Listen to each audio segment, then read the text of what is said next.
All right, welcome back. Our next guest is a performance psychologist with over 20 years experience helping elite athletes and industry experts perform their best under pressure. Now she's here to help us do the same. In fact, she says we can all improve our focus in just moments. So here to tell us more is founder of Human Performance International and author of Dialed In, Do Your Best When It Matters Most, Dana Sinclair. Welcome to the show. Dana, you have helped so many people achieve their best, as we just said off the top. Major league and Olympic athletes, surgeons, judges, so much more. And you've actually seen it all. So you say, though, talent and confidence don't actually equal success. What does that mean? That's exactly what I say. And what I've learned in my practice, and I want everyone to know, is that talent does not ensure success. It's the mindset. So if you're cluttered, if you're overthinking, you're not going to be able to get to your best in the moments that matter to you, in your pressure moments. And when you think about confidence, it's something that's really overrated. It's something that you might want, but you don't need. Okay? It is something that, you know, it is variable. It's not reliable. It can change on us from day to day, hour to hour, minute to minute. So don't worry about how you feel. Get on to what you need to do in the moment. Great advice. All right, so you say everybody has a different performance style, and that style can actually help us get better. So can you break down the different performance styles and how they also might limit us? There's a number of them, but what I'll do is just remind people that your performance style is really just you being you, whether it's in work or at home, and it's the natural, wonderful you. And if you want to perform and get results, it's good to know what makes you thrive. So you might be a very patient person who listens well. If so, keep it up. But it's also good to know what gets in our way. A number of things can get in our way, and it's really important for you to know what they are. But for instance, maybe, you know, you're a more passive, cautious person, which in my zone, many of the people I work with are. Most people are. So maybe you don't push back when you need to, or you don't say no when you should. You're not direct enough. So if that's the case, you have to learn to take a little bit more action just in certain moments.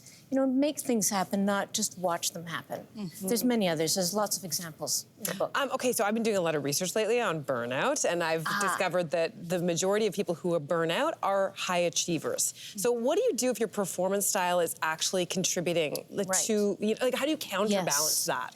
Okay, burnout's obviously very difficult, and I do deal with a lot of that, but the high achiever part, that is a tricky label. Are we really talking about someone who is just really good at what they do? Or are we talking about people who are more perfectionistic, who like to take on more, maybe unnecessarily, but they're really good at things, and maybe it's easier for them to handle some of the details because it's easier, it's faster, they're better at it. And I like people to look at themselves and maybe back it off a little bit and try to not worry about being flawless and, you know, live up to everybody's expectations when it's usually only your own. And get away from trying to be perfect. Forget perfect. Try to be just really good or excellent or even good enough. That will go a long way.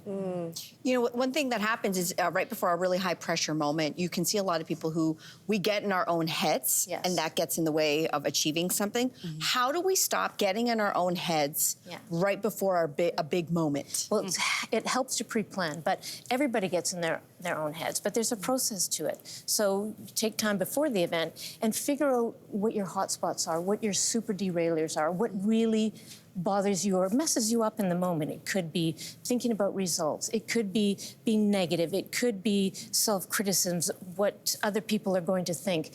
Figure out what those things are for you, and then grab 2 skills. First one, learn how to breathe properly. I know it sounds funny, but slowing it down, dropping the shoulders, exhaling better. Yes, exactly.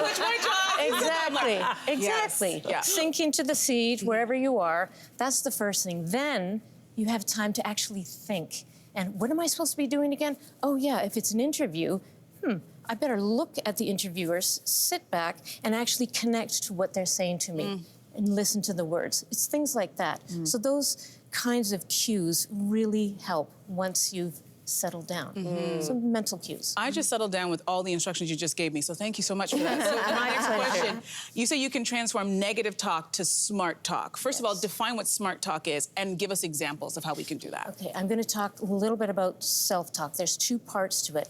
Obviously, self-talk is our internal dialogue, what we're always chattering on about ourselves. Everybody here is doing it right now, right? Okay, so the first part is write a facts list. Know what your accomplishments are. People forget that stuff all the time, and it really helps ground you. I have Olympic athletes that rely on their facts list the week before a competition, and they think about it every morning when they get up, and they credit it for making them perform very well because they're grounded and calm. Second part of self-talk is what I call smart talk. It's just what you would typically say as you're going into an event, or your daily talk. Is it negative? If so, best to change it, because it's probably made up if it's negative all the time. I think of another Olympian, beach volleyballer, was worried about serving. She's at the Olympics, she's worried about serving. I can't do it, I'm gonna make a mistake, it's gonna go out of the court. As soon as she changed that up to telling herself, come on now, you know what you're doing, make sure you just contact the ball properly, it'll all be good. She was terrific. That's great. Okay, so we don't have a lot of time left. We want to get to this. You say we understand this sort of top performance skills, but you say what will make or break it is whether you have a plan in place before a big event. Yes. So just with the last minute, walk us through that. Have to have a plan. We've talked about some skills. The plan should fit on a Post-it note that small. Figure out what you want to review before your event. Maybe rehearse it in your mind. Go over your facts. And then have 2 or 3 things that you know if you stay focused on in the moment, what to do, you're going to be great. Love it. That's all you need to do. Great. This is so helpful, don't you think? Dana, thank you so much. It works. Thank you. Thank you so much. Really fascinating. We want to tell everybody Dialed In is out now, and everybody in the audience, you're getting your own copy today. Oh, wow. Thank you for that. Thank you. Hey there, what did you think? Drop your comments below and join the conversation. And don't forget to like and subscribe so you can find more on everything from food and fashion to pop culture and current events. See you soon.